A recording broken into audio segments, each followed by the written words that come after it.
జరుగుతుందనమాట. అండ్ నేను మీకు ఒకటి చూపిద్దాం అని అనుకుంటున్నాను. దాని మీద మీ రియాక్షన్ ఏంటి తెలుసుకుందాం అనుకుంటున్నాం.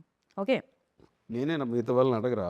ఇది ఇది అందరి రియాక్షన్ బేసిక్గా, నాట్ ఓన్లీ యూ. నేను మరీ అలా డైరెక్టర్ సైడే కాకుండా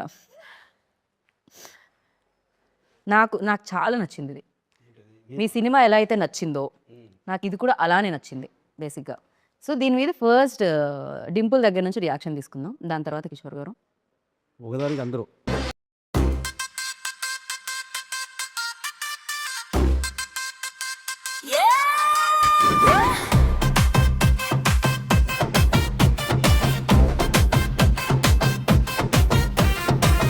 ఎవరో ఒకరు బాడీలో స్వింగ్ ఉండాలి. ఆ అదేవో డాన్స్ రాజశేఖర్ చేసే గారా? మనిషిలో వాయిస్. స్టైల్ ఉండాలి. స్టెప్పులు కాదు, డాన్సర్ స్వాగ్ మాట్లాడాలి.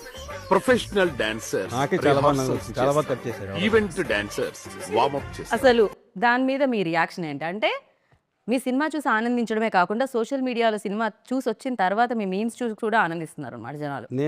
నేను కూడా షాక్ అప్పుడు అక్కడ చూడంగానే విపరీతంగా ఎంజాయ్ చేశాను. చాలా బాగా, అంటే ఇష్టంతో ఎడిట్ చేశారు ఎవరో కానీ రైట్. నా మీద. అండ్ ఇప్పుడు ఇంకొకటి ఫర్ డింపుల్, ఇది గెస్ట్ చేయగలుగుతారు మీరు ఆల్రెడీ. I wouldn't. డింపుల్ మీరేమన్నా గెస్ట్ చేస్తారు? I have a small dialogue for Ravi sir. ఒక మనిషి 100 రోజులు గుర్తుండాలంటే ఆ మనిషి 100 రోజులు బతకక్కర్లేదు. so viral. ఒక్క రోజు చాలు. ఒక్క నిమిషం విందాం. ఆ ఒక్క రోజు అతను సాధించే విజయాలే ఆ మనిషి 100 రోజులు గుర్తుంటాయి. డైలాగ్ అబద్ధం చెప్తా. అలా చెమ్మగిల్లి నెక్స్ట్ డే మీరు మనసులో ఏమనుకున్నారు చెప్పండి. అది 100 రోజులు అంటే బేసిక్గా మనకి 100 days ఫంక్షన్ ఒకప్పుడు ఉండేవి కదా, అలా మాస్ డైలాగ్ కదా, కొంచెం కాన్షియస్ అయినారు అంతే. అవును కాన్షియస్ అయ్యాను. ఎందుకంటే నేను చెప్పేసాను ఇంటెన్షన్ అయితే ఉంది కరెక్ట్ గా, యా అవుతుంది అప్పుడప్పుడు.